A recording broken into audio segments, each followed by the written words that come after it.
Bienvenue les amis sur ma chaîne d'aquaculture, je suis très heureux de vous retrouver. Aujourd'hui, on va rentrer tout de suite dans le vif du sujet, présentation de mon dispositif et on commence dans cette vidéo par le bac à poissons.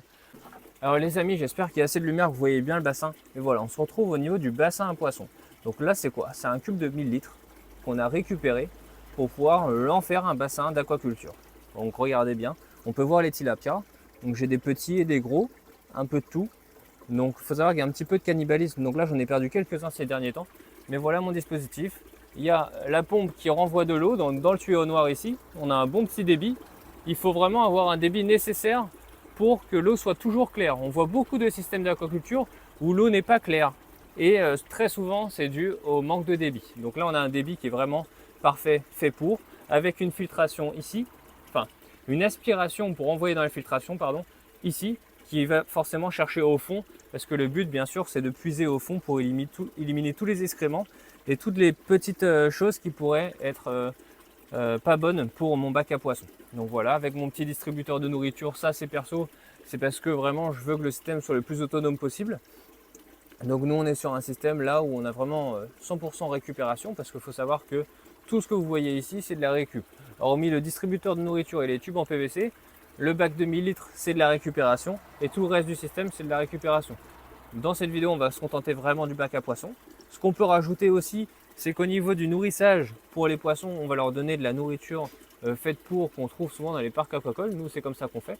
Donc, c'est vraiment adapté pour le tilapia, à savoir que le tilapia, c'est le poisson que j'élève ici.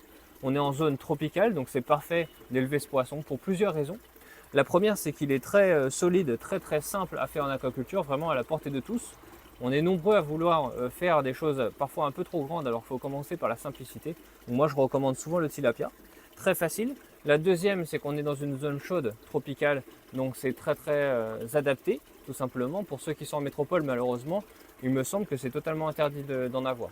Pour ceux qui sont dans les dom-toms, c'est possible, et ceux qui sont en Afrique aussi, parce que je sais qu'il y en a beaucoup qui s'intéressent à l'aquaculture en Afrique, c'est totalement possible d'avoir le tilapia, parce que c'est un poisson qui est originaire de la région du Nil en Afrique et qui s'élève très bien en aquaculture. Si vous regardez bien, ceux que vous voyez là, ils ont une couleur un petit peu rosée, parce qu'il s'agit du rouget créole.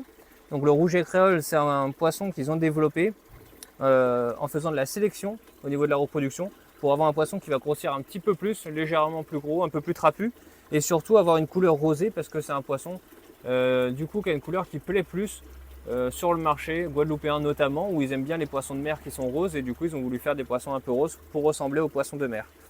Donc voilà, pour faire un peu le tour de mon petit système d'aquaculture dans un bac de 1000 litres. Donc franchement à la portée de tous, ça c'est un des gros avantages du système que j'ai fait ici, c'est que c'est vraiment à la portée de tous. On remarquera qu'il y a du brise-vue tout autour. C'est important de ne pas avoir une trop grosse exposition au soleil pour ne pas avoir de développement d'algues. Donc c'est pourquoi je l'ai fait comme ça. Pour ceux qui le souhaitent, il y a des bacs noirs qui existent directement, et on a du coup l'avantage de ne pas avoir besoin de faire tout ça. Et en même temps, moi j'ai mis quand même une tonnelle pour ne pas avoir de débris qui tombent dans l'eau. Donc c'est un gros avantage pour moi, au moins je suis tranquille. Comme je vous ai dit, c'est un système pour moi qui est vraiment autonome. Donc pour ceux qui veulent se lancer dans l'aquaculture, qui n'y connaissent rien, qui n'ont pas forcément les fondamentaux et qui veulent tout simplement avoir un système quasiment autonome chez eux et apprendre gentiment l'aquaculture, franchement je pense que c'est une bonne méthode au lieu de se lancer dans des trucs un peu compliqués. Il ne faut pas oublier qu'on est sur un système totalement fermé, donc il n'y a pas d'apport d'eau. Tout mon système d'eau est filtré et il revient sans cesse. Alors qu'on voit souvent des systèmes où le propriétaire va puiser dans un puits de l'eau, le faire passer dans ses bassins et après le rejeter, ainsi de suite. Donc c'est un peu plus compliqué, ça demande plus d'efforts et un peu plus d'infrastructures. Donc là au moins, n'importe qui a quelques mètres carrés à disposition chez lui, là je pense qu'on doit avoir, allez, si on a 5-6 mètres carrés, c'est beaucoup je pense. On peut faire plus petit encore d'ailleurs. On est vraiment sur un petit système. Moi j'ai décidé de mettre d'autres bacs de 1000 litres pour le confort et pour pas avoir besoin de faire trop de maintenance trop régulièrement. Donc voilà, un super système. Qu'est-ce que je pourrais rajouter? Voilà, que vous soyez novice, que vous ne savez pas par où commencer, que vous voulez un poisson facile, qui a un bon rendement. Donc c'est-à-dire que là on est sur des poissons, pour parler un petit peu, ils doivent avoir 4 mois peut-être. À leur taille, là ils doivent avoir 4 mois de production. Donc c'est quand même relativement rapide. Je pense qu'on pourra les consommer d'ici 2 mois. Donc en l'espace de 6 mois, le poisson commence à être de taille correcte pour pouvoir être consommé. On peut les faire grossir encore plus, bien sûr, ça devient quand même assez gros.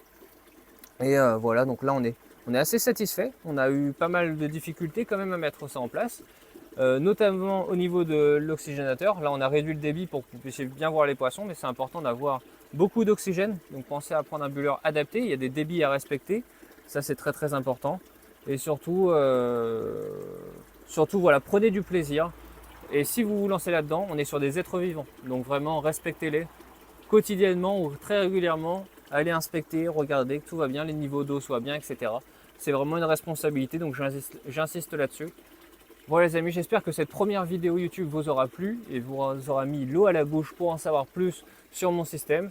Et on va bientôt parler dans d'autres vidéos de la filtration en détail, filtration par décantation, puis filtration mécanique, puis filtration biologique.